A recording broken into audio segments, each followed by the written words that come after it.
ഞാനിന്ന് പരിചയപ്പെടുത്തുന്നത് ആർ.കെ. നാരായണൻ എഴുതിയ മാൽഗുഡി ഡേയ്സ് എന്ന ഷോർട്ട് സ്റ്റോറി കളക്ഷനാണ്. ഈ പുസ്തകം വളരെ സിമ്പിളായ ലാംഗ്വേജിൽ എഴുതിയ, അതായത് ഇന്ത്യൻ കഥാപരിസരങ്ങളിൽ നിന്നുള്ള കഥാപാത്രങ്ങളും അതുപോലെ തന്നെ ഒരു ഗ്രാമത്തിലെ കഥകളുമാണ് ഇതിലുള്ളത്. ഈ കഥാകാരൻ പറഞ്ഞിരിക്കുന്നത് മാൽഗുഡി എന്നത് ശരിക്കുള്ളൊരു സ്ഥലമൊന്നുമല്ല, സൗത്ത് ഇന്ത്യയിലെ ഏതൊരു ഗ്രാമം പോലൊരു സ്ഥലമാണ്. എന്നാൽ അതിലെ വിവിധ ആൾക്കാരുടെ കഥകളും അവരുടെ ജീവിതശൈലി നോക്കുകയാണെങ്കിൽ അതിന് യൂണിവേഴ്സലായ ഒരു അപ്പീൽ ഉണ്ടെന്നാണ് കഥാകാരൻ തന്നെ പറയുന്നത്. ആർക്കും വേണമെങ്കിലും എളുപ്പത്തിൽ കണക്ട് ചെയ്യാൻ പറ്റുന്ന അങ്ങനത്തെ കഥകളാണ് ഇതിൽ കൂടുതലും. മാൽഗുഡി ഡേയ്സ് എന്നത് പിന്നീട് സീരിയലായൊക്കെ സംപ്രേഷണം ചെയ്തതാണ്. അത് വളരെ വലിയ ഹിറ്റൊക്കെ ആയിരുന്നു. അപ്പോൾ ഇന്ന് ഈ കളക്ഷനിലെ ആദ്യത്തെ കഥയായ ആൻ അസ്ട്രോളജേഴ്സ് ഡേ എന്ന കഥയാണ് ഞാൻ ഇന്ന് പരിചയപ്പെടുത്തുന്നത്. കഥയിലേക്ക് കടക്കുന്നതിന് മുമ്പ് വീഡിയോ ലൈക്ക് ചെയ്തിരുന്നു.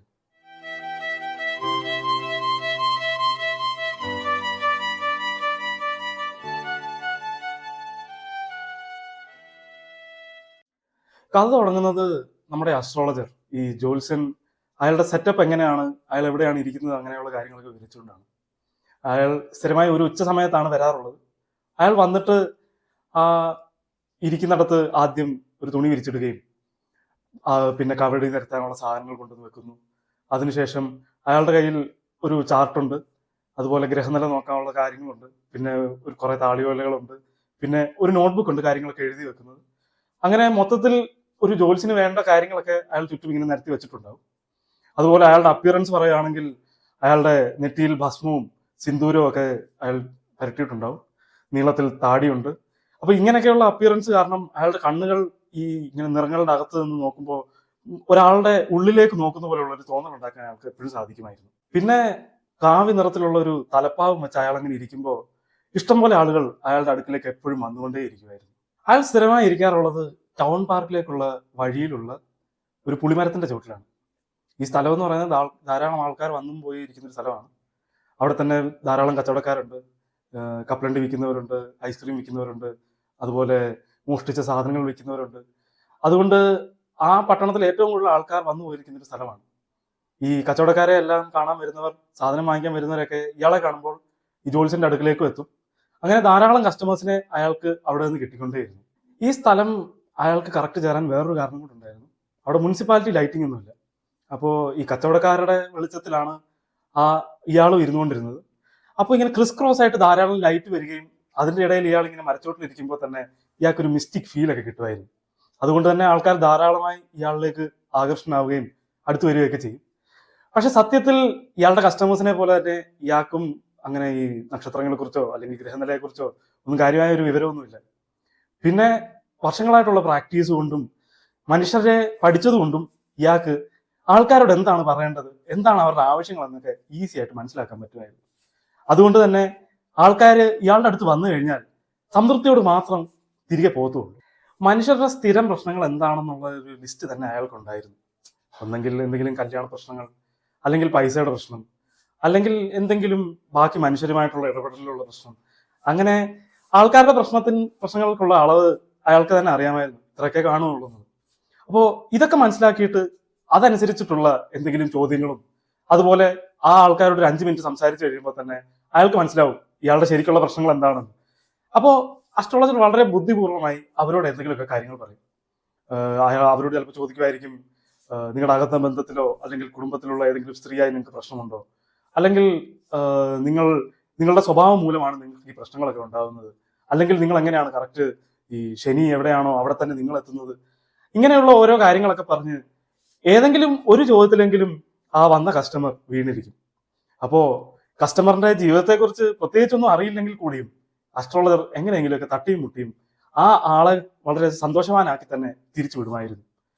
ഒരു 10 മിനിറ്റ് സംസാരത്തിനിടയ്ക്ക് ഇവരുടെ പ്രശ്നങ്ങളും അതുപോലെ തന്നെ കാര്യമായ ഉപദേശവും പറഞ്ഞു കൊടുക്കുമ്പോൾ തന്നെ അസ്ട്രോളജർക്കും അതുപോലെ വന്ന കസ്റ്റമർക്കും നല്ല സംതൃപ്തിയോടെ തിരികെ പോകാൻ കഴിയുമായിരുന്നു. സാധാരണയായി കപ്പലണ്ടി വിൽപ്പനക്കാരൻ തൻ്റെ കടയൊക്കെ പൂട്ടി ലൈറ്റ് ഓഫ് ചെയ്ത് പോകുമ്പോഴാണ് ഈ അസ്ട്രോളജറും തിരിച്ചു പോകാറുള്ളത്.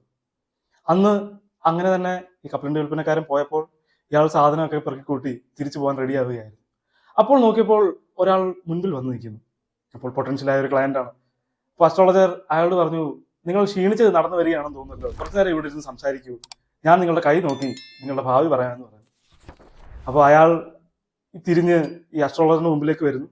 എന്നിട്ട് കൈ നീട്ടി ഇയാളുടെ കണ്ണിന് മുമ്പിലേക്ക് വെച്ച് തരുന്നു.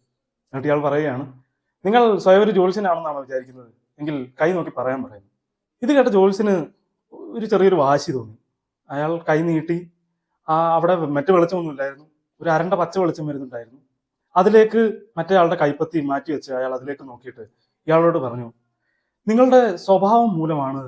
അത്രയും പറഞ്ഞപ്പോഴത്തേക്ക് മറ്റേ ആൾ ഇടയിൽ കയറി പറഞ്ഞു, എനിക്ക് ഇതൊന്നും അല്ല കേൾക്കേണ്ടത്, വല്ല ഗുണമുള്ള കാര്യമുണ്ടെങ്കിൽ നിങ്ങൾ പറയുക. ജ്യോത്സ്യൻ പെട്ടെന്ന് ഇയാളെ ഒന്ന് ഞെട്ടി നോക്കി. എന്നിട്ട് അയാൾ പറഞ്ഞു, ഒരു ചോദ്യത്തിന് 3 അണ വെച്ചാണ് ഞാൻ ഈടാക്കാറുള്ളത്.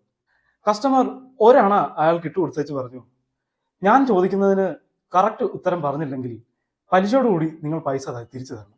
അസ്ട്രോളജർ പറഞ്ഞു, എങ്കിൽ പിന്നെ ഞാൻ ശരി ഉത്തരം പറഞ്ഞാൽ നിങ്ങൾ എനിക്ക് 5 രൂപ തരുമോ? അതൊന്നും പറ്റില്ല. എങ്കിൽ ഒരു 8 അണയെങ്കിലും. കുറെ നേരത്തിന്റെ തർക്കത്തിന് ശേഷം അവർ അത്രയും പൈസയിൽ ഡീൽ ഉറപ്പിച്ചു. അസ്ട്രോളജർ സ്വർഗത്തിലേക്ക് നോക്കി ഒരു പ്രാർത്ഥനയൊക്കെ അങ്ങോട്ട് ഉരുവിട്ടു. അതേസമയം വന്ന കസ്റ്റമർ ആണെങ്കിൽ ഒരു ചുരുട്ടെടുത്ത് കത്തിച്ചു. ചുരുട്ട് കത്തിച്ച വെളിച്ചത്തിൽ അസ്ട്രോളജർ മറ്റേ ആളുടെ മുഖം വ്യക്തമായി കണ്ടു. അയാൾക്ക് എന്തോ ഒരു വല്ലായ്മ തോന്നി. അയാൾ പറഞ്ഞു, ഞാൻ ഇതുപോലത്തെ ചലഞ്ചസ് ഒന്നും അങ്ങനെ ഏറ്റെടുക്കാറില്ല, ഞാൻ പോവുകയാണ്. മറ്റേ ആൾ ഇയാളുടെ കയ്യിൽ കയറി പിടിച്ചു. എന്നിട്ട് പറഞ്ഞു, അങ്ങനെ അങ്ങ് പോകാൻ പറ്റില്ല, നിങ്ങൾ വാക്ക് തന്നാണ്.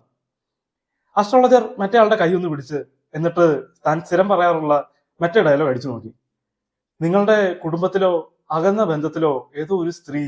ഉടനെ തന്നെ അയാൾ പറഞ്ഞു, ഇതൊന്നും അല്ല എനിക്ക് കേൾക്കാനുള്ളത്, നിങ്ങൾ കാര്യമായിട്ടുള്ളത് പറയൂ. എനിക്കറിയേണ്ടത് ഇതാണ്, ഞാൻ അന്വേഷിച്ച് നടക്കുന്നത് എനിക്ക് കിട്ടുമോ ഇല്ലയോ എന്നുള്ളതാണ്. നിങ്ങൾ ഇതിന് ഉത്തരം പറയുക, അല്ലെങ്കിൽ നിങ്ങളുടെ കയ്യിലുള്ള സകല നാണയവും ഞാൻ എടുക്കും. അസ്ട്രോളജർ അയാളെ സൂക്ഷിച്ചൊന്ന് നോക്കി. എന്നിട്ട് പറഞ്ഞു, എങ്കിൽ ശരി, ഞാൻ ഉത്തരം പറയാം. പക്ഷേ ഞാൻ പറയുന്നത് ശരിയാണെങ്കിൽ നിങ്ങൾ എനിക്ക് 1 രൂപ തരണം. അയാൾ സമ്മതിച്ചു. അസ്ട്രോളജർ അയാളുടെ കണ്ണിലേക്ക് നോക്കി എന്നിട്ട് പറഞ്ഞു, നിങ്ങൾ പണ്ടൊരിക്കൽ മരിക്കാൻ കിടന്നതാണ്.